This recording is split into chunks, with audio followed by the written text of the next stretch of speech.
ഓം ശാന്തി 8/2/2026 അവ്യക്ത ബാപ്ദാദ മധുബൻ.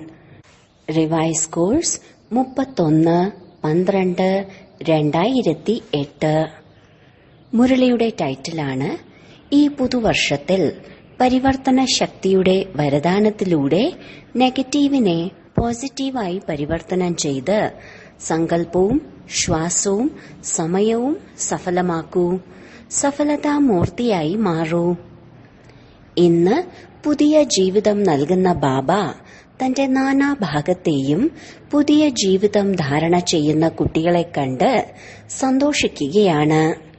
ഈ പുതിയ ജീവിതം പുതിയ യുഗം സൃഷ്ടിക്കുന്നതിനാണ്.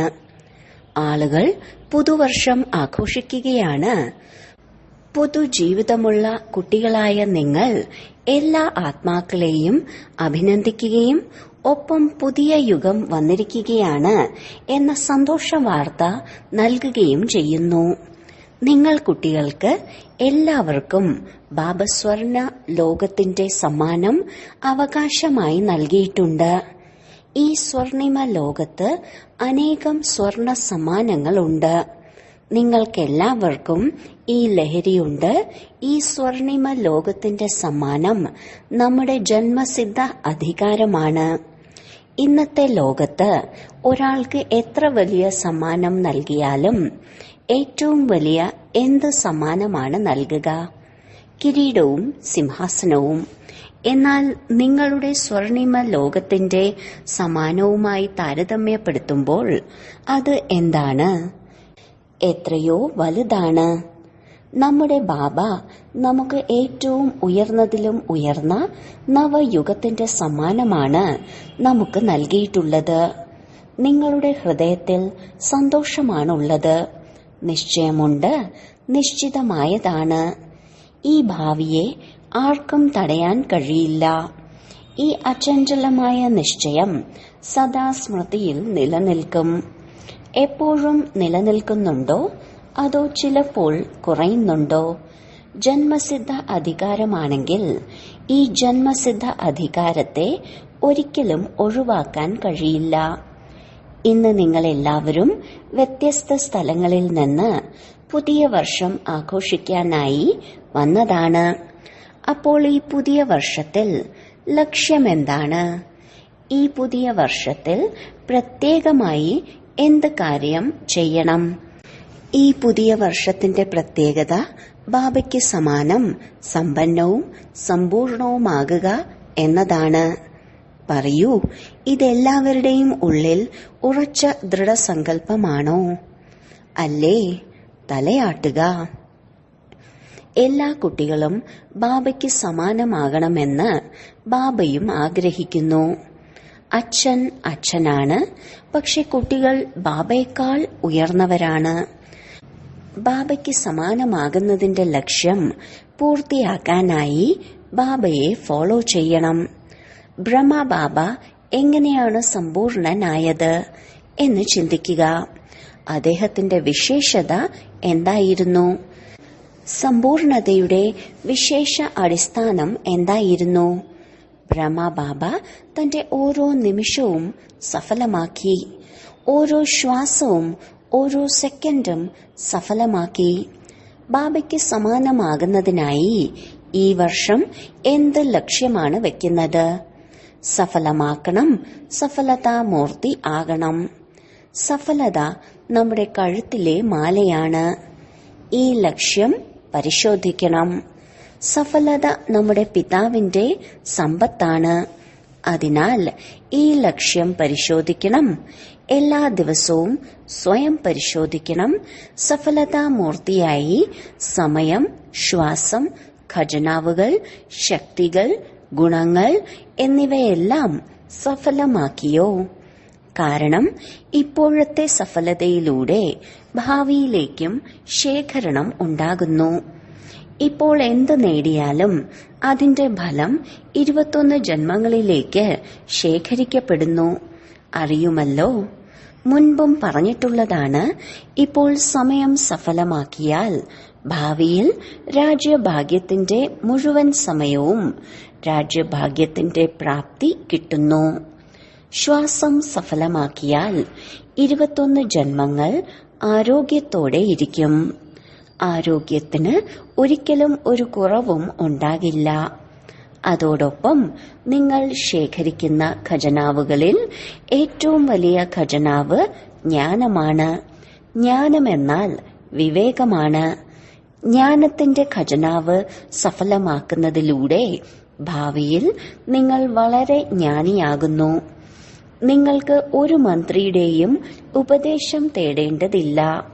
സ്വയം അഖണ്ഡവും ദൃഢവുമായ രാജ്യം നടത്തുന്നു. നിങ്ങളുടെ രാജ്യത്ത് തടസ്സങ്ങളൊന്നും ഇല്ല. നിർവിഘ്നവും അഖണ്ഡവും ദൃഢവുമായതാണ്. ജ്ഞാനത്തിന്റെ ഖജനാവ് ശേഖരിക്കുന്നതിന്റെ ഫലമാണിത്. ഒരു ജന്മം സഫലമാക്കി അനേക ജന്മങ്ങളിൽ സഫലതയുടെ ഫലം കഴിക്കുകയും ചെയ്യുന്നു. അതുപോലെ നിങ്ങൾക്ക് പ്രാപ്തമായിട്ടുള്ളത് തനിക്കോ മറ്റുള്ളവർക്കോ വേണ്ടി സഫലമാക്കുകയാണെങ്കിൽ ഭാവിയിൽ നിങ്ങളുടെ രാജ്യത്തിൽ സർവശക്തികളും ഉണ്ടാകും. ഒരിക്കലും ശക്തി കുറയുന്നില്ല. ഒരു ശക്തിയുടെയും കുറവ് ഉണ്ടാകില്ല. അതുപോലെ നിങ്ങൾ ഗുണങ്ങൾ ദാനം ചെയ്താൽ നിങ്ങളുടെ അവസാന 84-ാം ജന്മം വരെയും നിങ്ങളുടെ ജഡചിത്രങ്ങൾ ഉണ്ടാക്കുന്നു. അതിൽ അവസാനം വരെയും നിങ്ങളുടെ എന്ത് മഹിമയാണ് ചെയ്യുന്നത്? സർവഗുണ സമ്പന്നം. അനേക ജന്മങ്ങളിൽ സഫലതയുടെ പ്രാപ്തിക്ക് അധികാരിയായി മാറുന്നു. അപ്പോൾ ഈ വർഷം എന്ത് ചെയ്യണം? ഒരു നിമിഷം പോലും, ഒരു സെക്കൻഡ് പോലും അസഫലമാക്കരുത് എന്ന ലക്ഷ്യം വയ്ക്കൂ. ശേഖരിക്കണം. ശേഖരിക്കാനുള്ള സമയം ഒരു ചെറിയ ജന്മമാണ്. ഫലം അനുഭവിക്കാനുള്ള സമയം 21 ജന്മങ്ങളാണ്. അപ്പോൾ ഈ വർഷം ബാബയ്ക്ക് സമാനമാകുന്നതിന്റെ ലക്ഷ്യമുണ്ടോ? ബാബയ്ക്ക് സമാനമാകണം എന്ന ലക്ഷ്യം എല്ലാവർക്കും ഉണ്ടോ? ആകണം എന്നല്ല, ആയേ മതിയാകൂ. ആയേ മതിയാകൂ എന്നതിന് അടിവര ഇടുക. ശരി, കുട്ടികൾ ആകുമോ? കൊച്ചുകുട്ടികളും ആകും. കുട്ടികളുടെ കിരീടം നന്നായി ചേരുന്നുണ്ട്. ബ്രാക്കറ്റിൽ എല്ലാ കുട്ടികളും കിരീടം വെച്ചിട്ടുണ്ട്. വളരെ നന്നായിട്ടുണ്ട്. ഈ വർഷത്തെ ലക്ഷ്യം വെച്ചിട്ടുണ്ട്. ഒപ്പം ബാബയെ ഫോളോ ചെയ്യുന്നതിന്റെ മന്ത്രമാണ് സഫലമാക്കി സഫലതാമൂർത്തി ആകണം. ഇതിനായി ബാബ്ദാദ കുട്ടികളെ കൂടുതൽ കഠിനാധ്വാനം ചെയ്യാൻ ബുദ്ധിമുട്ടിക്കുന്നില്ല. വളരെ സഹജമായ രീതി പറഞ്ഞു തരുന്നു. സഹജവിധി എന്താണ്? എന്ത് സങ്കല്പമെടുത്താലും ആദ്യം പരിശോധിക്കൂ, ബാബയ്ക്ക് ഈ സങ്കല്പം ഉണ്ടായിരുന്നോ? വാക്കുകൾ പറയുമ്പോൾ പരിശോധിക്കൂ, ബാബയ്ക്ക് സമാനമാകേണ്ടതാണ്. സങ്കല്പവും വാക്കും കർമ്മവും സംബന്ധ സമ്പർക്കവും ചിന്തിച്ചിട്ട് ആദ്യം പരിശോധിക്കൂ, ബാബയുടേത് എങ്ങനെയായിരുന്നു? അതുപോലുള്ള സ്വരൂപമാകൂ. ബ്രഹ്മബാബയെ ഫോളോ ചെയ്യൂ. ഫോളോ ഫാദർ പാടിയിട്ടുണ്ടല്ലോ. പല കുട്ടികളും വളരെ നല്ല നല്ല തന്ത്രങ്ങൾ കാണിക്കുന്നുണ്ട്. ഏതൊക്കെ തന്ത്രങ്ങളാണ് കാണിക്കുന്നതെന്ന് അറിയാമോ? ഫോളോ ചെയ്യുന്നില്ല. പക്ഷെ എന്താണ് പറയുന്നത്? ആഗ്രഹമില്ല, പക്ഷെ അത് സംഭവിച്ചു. ആദ്യം ചിന്തിക്കണം. വെറുതെ ചിന്തിക്കാതെ സ്വരൂപമാകണം. നിങ്ങൾ സ്വരൂപമായി മാറിയാൽ ഇത് പറയില്ല, ചിന്തിച്ചതായിരുന്നില്ല, പക്ഷെ സംഭവിച്ചു പോയി. ചെയ്യുന്നതും ചിന്തിക്കുന്നതും ശ്രേഷ്ഠാത്മാക്കളായ നിങ്ങളാണ്, യജമാന്മാരാണ്. സംഭവിച്ചു പോയി എന്നാൽ കർമ്മേന്ദ്രിയങ്ങളുടെ മേൽ നിയന്ത്രണമില്ല എന്നാണ് അർത്ഥം. ഈ വർഷം ഈ സ്ലോഗൻ ഓർക്കണം. ബാബയ്ക്ക് സമാനമാകണം. ബാബയെപ്പോലെ ആകണം. ബുദ്ധിമുട്ടുള്ള കാര്യമല്ല, അല്ലേ? ബാബ ചെയ്തതുപോലെ ചെയ്യണം. പകർത്തുന്നത് എളുപ്പമാണ്. ചിന്തിക്കേണ്ട ആവശ്യമില്ല. നിശ്ചിതമായതാണ്. നിങ്ങൾ എല്ലാവരും ബാബയെപ്പോലെ ആകണം. ബ്രഹ്മ ബാബ ഫരിഷ്ത ആയതുപോലെ നിശ്ചിതമാണ്. ഫരിഷ്തയിൽ നിന്നും ദേവത ആകണം. നിങ്ങളും ഫരിഷ്തയിൽ നിന്ന് ദേവത ആകണം. പല കുട്ടികളും പറയാറുണ്ട്, മുന്നോട്ടു പോകവേ ധാരാളം എതിർപ്പുകൾ ഉണ്ടാകാറുണ്ട്. എതിർപ്പുകൾ കാരണം പദവിയിൽ നിന്ന് താഴേക്ക് വരുന്നു. ബാബയ്ക്ക് സമാനമാകണമെങ്കിൽ സ്ഥാപനയുടെ ആദിയിൽ ബ്രഹ്മബാബ എത്ര എതിർപ്പുകളെ പൊസിഷനാക്കി മാറ്റി, അതായത് സ്ഥാനമാക്കി മാറ്റി എന്ന് ഓർമ്മിക്കുക. എല്ലാം പുതിയ വെല്ലുവിളികളായിരുന്നു. ഇപ്പോൾ കാലം വളരെയധികം മാറിയിരിക്കുന്നു. ബ്രഹ്മബാബ ഒറ്റയ്ക്ക് സ്വമാനത്തിന്റെ ഇരിപ്പിടത്തിൽ ഇരുന്നുകൊണ്ട് സ്ഥാനത്തിലൂടെ, അതായത് പൊസിഷനിലൂടെ എതിർപ്പുകളെ നേരിട്ടു. സ്ഥാനമുള്ളിടത്ത് എതിർപ്പിന് ഒന്നും ചെയ്യാൻ കഴിയില്ല. മുൻപ് എന്താണ് പറഞ്ഞിരുന്നത്? പൊട്ടിത്തെറി ഉണ്ടാക്കുകയാണ്. ഇപ്പോൾ എന്താണ് പറയുന്നത്? അത്ഭുതങ്ങൾ ചെയ്യുന്നു. ഇത്രയും വ്യത്യാസം വന്നു. കാരണം എന്താണ്? ബ്രഹ്മബാബ സ്വയം സ്വമാനത്തിന്റെ സീറ്റിലൂടെയും ദൃഢനിശ്ചയത്തിന്റെ ആയുധങ്ങളിലൂടെയും എതിർപ്പിനെ സമാപ്തമാക്കി. ഈ വർഷം നിങ്ങൾ എന്ത് ചെയ്യും? സമാനമാകണമല്ലോ. എതിർപ്പുകൾ ഉണ്ടാകുമ്പോൾ നിങ്ങൾ സ്വമാനത്തിന്റെ സീറ്റിൽ ഇരിക്കൂ. എങ്കിൽ എതിർപ്പുകൾ സ്ഥാനമായി മാറും. ധൈര്യമുണ്ടോ? ബ്രഹ്മബാബയെ പോലെ ആകണം. അതിനായി കൈ ഉയർത്തി. പക്ഷെ അത്രയും ധൈര്യമുണ്ടോ? ആദ്യം സ്വപരിവർത്തനം, പിന്നീടാണ് അനേക സംബന്ധ സമ്പർക്കത്തിലെ ആത്മാക്കളും വിശ്വത്തിലെ ആത്മാക്കളും. ഇവരെയെല്ലാം നിങ്ങളുടെ മനസ്സിന്റെ ശുഭഭാവനയും ശുഭകാമനയിലും കൂടി ദൃഢസങ്കല്പത്തിലൂടെ പരിവർത്തനം ചെയ്യണം. ഈ വർഷം ബാപ്ദാദ ഒരു പ്രത്യേക ശക്തിയുടെ വരദാനം നൽകുന്നു. ഹൃദയത്തിൽ നിന്ന് എന്റെ ബാബ എന്ന് പറഞ്ഞാൽ ശക്തി ഹാജരാകും. വെറുതെ എന്റെ ബാബ എന്നല്ല, ഹൃദയത്തിൽ നിന്ന് പറയണം. അധികാരം ഉണ്ടായിരിക്കണം. എന്റെ ബാബയും ശക്തിയും നിങ്ങളുടെ മുന്നിൽ ഹാജരാകും. ആ ശക്തി ഏതാണ്? പരിവർത്തനത്തിന്റെ ശക്തി. പരിവർത്തനത്തിന്റെ ശക്തിയിലൂടെ വിശേഷമായി നെഗറ്റീവിനെ പോസിറ്റീവാക്കി മാറ്റുക. നെഗറ്റീവ് ചിന്തയും നെഗറ്റീവ് പെരുമാറ്റവും കണ്ടിട്ട് പോസിറ്റീവാക്കി മാറ്റുക. പോസിറ്റീവ് കാണുക, പറയുക, ചെയ്യുക. ശുഭഭാവനയും ശുഭകാമനയിലും കൂടി എളുപ്പമായി മാറും. പക്ഷെ നിങ്ങളുടെ പരിവർത്തനത്തിന്റെ ശക്തി നിങ്ങൾക്ക് സഹജമായി സഫലത ഉണ്ടാക്കിത്തരും. മനസ്സിലായോ? ഈ വർഷത്തിന്റെ പ്രത്യേക വരദാനം പരിവർത്തന ശക്തിയെ ദൃഢസങ്കല്പത്തിലൂടെ കാര്യത്തിൽ ഉപയോഗിക്കണം. പരിവർത്തനം കൊണ്ടുവരാൻ കഴിയുമോ? നിങ്ങളുടെ വെല്ലുവിളിയാണ്. ഓർമ്മയുണ്ടോ? വിശ്വപരിവർത്തകരാണ് അല്ലേ? വിശ്വപരിവർത്തകൻ എന്നാണ് ടൈറ്റിലെങ്കിൽ സ്വപരിവർത്തനം ചെയ്യുന്നത് പ്രയാസമാണോ? ഹൃദയത്തിൽ ബുദ്ധിമുട്ടുള്ള ഏതെങ്കിലും കാര്യമുണ്ടായാൽ യഥാർത്ഥത്തിൽ ഒരു കാര്യവും ബുദ്ധിമുട്ടുള്ളതല്ല. പക്ഷെ നിങ്ങൾ അത് അങ്ങനെ ആക്കുന്നു. മാസ്റ്റർ സർവശക്തിമാനു മുന്നിൽ എന്താണ് ബുദ്ധിമുട്ടുള്ളത്?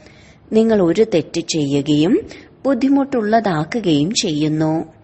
ഉദാഹരണത്തിന്, ഇവിടെ പെട്ടെന്ന് ഇരുട്ട് വീഴുകയാണെങ്കിൽ ആരെങ്കിലും തെറ്റായി ഇരുട്ടിനെ അകറ്റാൻ ശ്രമിച്ചാൽ ഇരുട്ട് ഓടിപ്പോകുമോ? ശരിയായ രീതി താങ്കൾ വെളിച്ചത്തിനുള്ള സ്വിച്ച് ഓണാക്കുക എന്നതാണ്.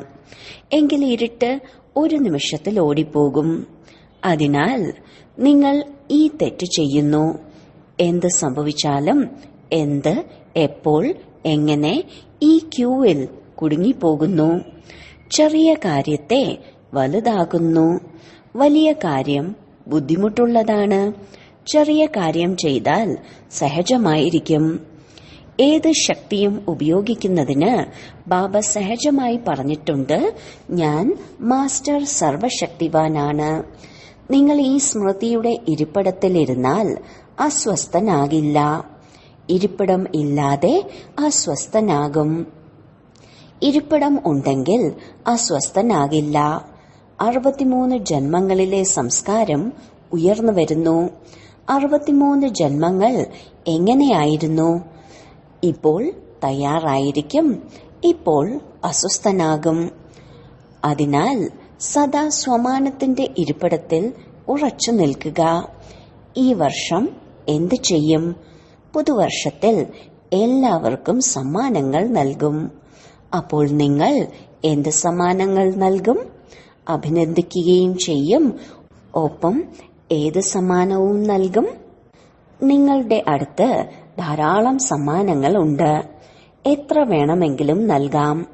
സ്ഥൂലമായ സമ്മാനങ്ങൾ കുറച്ചു കാലത്തേക്ക് മാത്രമേ നിലനിൽക്കൂ. എന്നാൽ നിങ്ങൾ അവിനാശിയായ ബാബയെ പോലെ ആകുന്നവർ അവിനാശിയായ സമ്മാനം കൊടുക്കണം. മനസ്സിലൂടെ ശക്തികളുടെ സമ്മാനം നൽകൂ. വാക്കിലൂടെ ജ്ഞാനത്തിന്റെ സമ്മാനം നൽകൂ. കർമ്മത്തിലൂടെ ഗുണങ്ങളുടെ സമ്മാനം നൽകൂ. എല്ലാവരുടെ അടുത്തും ഇല്ലേ? ഉണ്ടെങ്കിൽ തലയാട്ടുക. ധാരാളം ഖജനാക്കളുണ്ട്. ഒന്നിന്റെയും കുറവില്ല. ആരോടൊപ്പം പ്രവൃത്തി ചെയ്താലും പ്രവൃത്തി ചെയ്യേണ്ടി വരുമല്ലോ. അവർക്ക് ഈ വർഷം ധാരാളം സമ്മാനങ്ങൾ നൽകുക. അവിനാശിയായ സമ്മാനം. ആരെയും വെറും കൈയോടെ പോകാൻ അനുവദിക്കരുത് എന്ന് പറഞ്ഞിട്ടുള്ളതാണ്. മനസ്സിന്റെ സമ്മാനം, വാക്കുകളുടെ സമ്മാനം, കർമ്മത്തിന്റെ ഏതെങ്കിലും നൽകണം. ഇതിനായി നിങ്ങൾ സദാ ശ്രദ്ധിക്കണം. മനസ്സിൽ ശക്തികളുടെ സ്റ്റോക്ക് ഇമർജാക്കി വെക്കണം. എത്ര ശക്തികളാണ്? പട്ടിക ഉണ്ടല്ലോ. വാക്കുകൾ കാരണം സദാ മനസ്സിൽ മനനശക്തി, ജ്ഞാനം മനനം ചെയ്യുന്നതിനുള്ള ശക്തി സ്മൃതിയിൽ വെക്കേണ്ടി വരും. പെരുമാറ്റത്തിലും മുഖത്തിലും പ്രവൃത്തിയിലും ഗുണങ്ങളുടെ സ്വരൂപമാകണം. സ്വയത്തിനെ സദാ ഗുണമൂർത്തിയും ജ്ഞാനമൂർത്തിയും ശക്തി സ്വരൂപമായും ഇമർജാക്കി വെക്കണം. ശക്തികൾ സദാ ഉള്ളതാണ്, ജ്ഞാനവുമുണ്ട്. പക്ഷേ സ്വരൂപമാകണം. എല്ലാവരെയും ഈശ്വരീയ പരിവാരത്തിന്റെ ദൃഷ്ടിയിലും മനോഭാവത്തിലും കാണണം. ഈ വർഷം സമാനരാകേണ്ടി വരുമ്പോൾ അതിനായി കൈ ഉയർത്തി. ബാബ്ദാദയുടെ വദനത്തിൽ എല്ലാവരുടെയും കൈ ദൃശ്യമാകും. അവിടെ ഈ ചെറിയ TV അല്ല, വളരെ വലുതാണ്. എല്ലാ കേന്ദ്രങ്ങളുടെയും ഫലം ഒരു നിമിഷത്തിൽ കാണാൻ കഴിയും. ബാബയ്ക്ക് സമാനമാകണം എന്ന നിങ്ങളുടെ ഉത്സാഹം കണ്ട് ബാബ്ദാദ സന്തോഷിക്കുന്നു. ഭാഗ്യവാന്മാരാണ്. സന്തോഷം നിറഞ്ഞ മുഖം ഉള്ളവരാണ്. ഒരിക്കലും അഹങ്കാരമുള്ള മുഖം കാട്ടരുത്. ആരെങ്കിലും നിങ്ങളെ കണ്ടാൽ സന്തോഷവാനായി കാണണം. എത്ര തിരക്കേറിയ ജോലിയിലാണെങ്കിലും, തെറ്റ് തിരുത്തുകയാണെങ്കിലും, വിശദീകരിക്കുകയാണെങ്കിലും മുഖത്തും വാക്കുകളിലും അഹങ്കാരം ഉണ്ടാകരുത്. ഈ വർഷം ഈ പരിവർത്തനം ചെയ്തു കാണിക്കൂ. സമ്മാനം നൽകും. വർഷം മുഴുവനും പുഞ്ചിരിച്ചുകൊണ്ടിരിക്കുന്നവരാരാണോ, എന്തെങ്കിലും കാര്യം വന്നാൽ പല സഹോദരീ സഹോദരന്മാരും പറയുന്നതാണ്, എല്ലാവരും ആത്മീയ സംഭാഷണം നടത്തുന്നു. അപ്പോൾ പറയും, അധികാരത്തോടെ സംസാരിച്ചില്ലെങ്കിൽ മനസ്സിലാക്കില്ല. മാറില്ല എന്ന ഭാവന ആദ്യമേ വെച്ചു കഴിഞ്ഞു. വൈബ്രേഷൻ ആദ്യമേ അവരിൽ എത്തിക്കഴിഞ്ഞു. ഈ വർഷം ക്രോധത്തിനോടും കുട്ടികളോടും വിട പറയണം. സാധ്യമാണോ? അധികാരം പോലുമില്ല. കാര്യങ്ങൾ ചെയ്തു തീർക്കാൻ, മെച്ചപ്പെടുത്താൻ ഇടയ്ക്കിടെ ദേഷ്യപ്പെടുന്നവരോട് ബാബ ചോദിക്കുകയാണ്, മെച്ചപ്പെടുന്നുണ്ടോ? ദേഷ്യപ്പെടുന്നതിലൂടെ ആരെങ്കിലും നന്നായോ? ആ ലിസ്റ്റ് തരൂ. കൂടുതൽ പ്രകോപിതരാകുന്നു, മെച്ചപ്പെടുന്നില്ല. മനസ്സിൽ എതിർപ്പ് വരുന്നു, പറയാൻ കഴിയില്ല. ചെറിയവരാണെങ്കിൽ കരയാൻ തുടങ്ങുന്നു.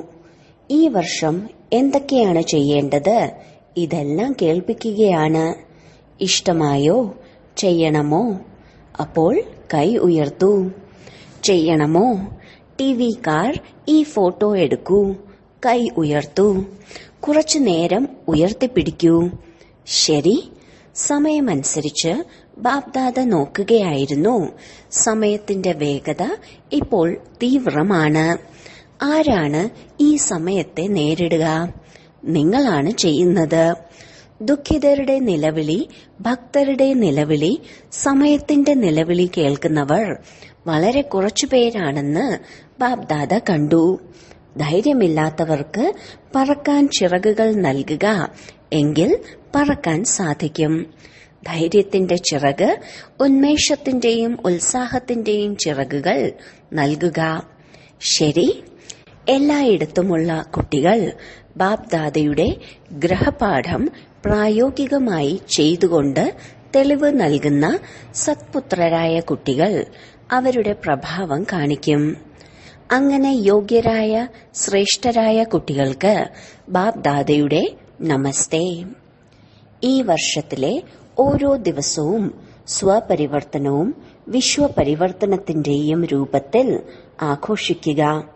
എല്ലാ ദിവസവും പുതിയ പരിവർത്തനം, എല്ലാ ദിവസവും പുതിയ സേവനം, എല്ലാ ദിവസവും സദാ ഉന്മേഷവും ഉത്സാഹവും.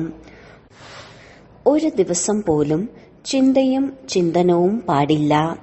സദാ ഉന്മേഷത്തിന്റെയും ഉത്സാഹത്തിന്റെയും പകലും രാത്രിയുമായിരിക്കണം. ഈ പുതിയ വർഷത്തിൽ സ്വയത്തിനെ പ്രതിയോ വിശ്വത്തിനെ പ്രതിയോ സേവനത്തിന് വേണ്ടിയോ എന്തെങ്കിലും പുതിയത് ചെയ്യണം. അങ്ങനെയുള്ള ദൃഢനിശ്ചയം ചെയ്ത് സമയം സമീപത്ത് കൊണ്ടുവന്നുകൊണ്ട് ബാബയ്ക്ക് സമാനമായി പറക്കുകയും മറ്റുള്ളവരെ പറക്കാൻ പ്രേരിപ്പിക്കുകയും ചെയ്യണം. ശരി, ഓം ശാന്തി. വരദാനം: എല്ലാവരുടെയും അഭിപ്രായത്തെ ബഹുമാനിക്കുകയും വിശ്വത്തിൽ നിന്ന് ബഹുമാനം സ്വീകരിക്കുകയും ചെയ്യുന്ന ബാലകനും യജമാനനുമായി ഭവിക്കട്ടെ. ആരെങ്കിലും ചെറുതായാലും വലുതായാലും നിങ്ങൾ തീർച്ചയായും എല്ലാവരുടെയും അഭിപ്രായത്തെ ബഹുമാനിക്കണം. ആരുടെയെങ്കിലും അഭിപ്രായം നിരസിക്കുന്നത് സ്വയം നിരസിക്കുന്നതിന് തുല്യമാണ്. അതിനാൽ ഒരാളുടെ വ്യർത്ഥം ഇല്ലാതാക്കണമെങ്കിൽ ആദ്യം അവർക്ക് ബഹുമാനം നൽകുക. സ്വമാനം നൽകിയിട്ട് ശിക്ഷണം നൽകണം. ഇതാണ് രീതി. ബഹുമാനം നൽകുന്നതിന്റെ സംസ്കാരം നിറഞ്ഞിരിക്കുമ്പോൾ നിങ്ങൾക്ക് ലോകത്തിൽ നിന്ന് ബഹുമാനം ലഭിക്കും. ഇതിനായി ബാലകനും യജമാനനും യജമാനനും ബാലകനും ആകൂ. ബുദ്ധി പരിധിയില്ലാത്ത ശുഭ കല്യാണ ഭാവനയാൽ നിറയട്ടെ. സ്ലോഗൻ: നെറ്റിയിൽ സദാ കൂടെയിരിക്കുന്നതിന്റെ സ്മൃതിയുടെ തിലകം ചാർത്തുന്നത് സുമംഗലിയുടെ അടയാളമാണ്. അവ്യക്ത സൂചന: ഏകതയുടെയും വിശ്വാസത്തിന്റെയും വിശേഷതയിലൂടെ സഫലത സമ്പന്നമാകൂ. ഏകത കൊണ്ടുവരാൻ 2 കാര്യങ്ങൾ ധാരണ ചെയ്യണം. ആദ്യം ഏകനാമിയായി സദാ എല്ലാ കാര്യങ്ങളിലും ഒരാളിന്റെ നാമം എടുക്കൂ. രണ്ടാമതായി ചിന്തകൾ, സമയം, ജ്ഞാനത്തിന്റെ ഖജനാവുകളുടെ എക്കണോമി ചെയ്യൂ. അങ്ങനെയുള്ള ഏകനാമിയും എക്കണോമിയും ഉള്ളവരായി മാറുമ്പോൾ എല്ലാ വ്യത്യാസങ്ങളും ഒരു ബാബയിൽ ലയിച്ചു ചേരും. ഓം ശാന്തി.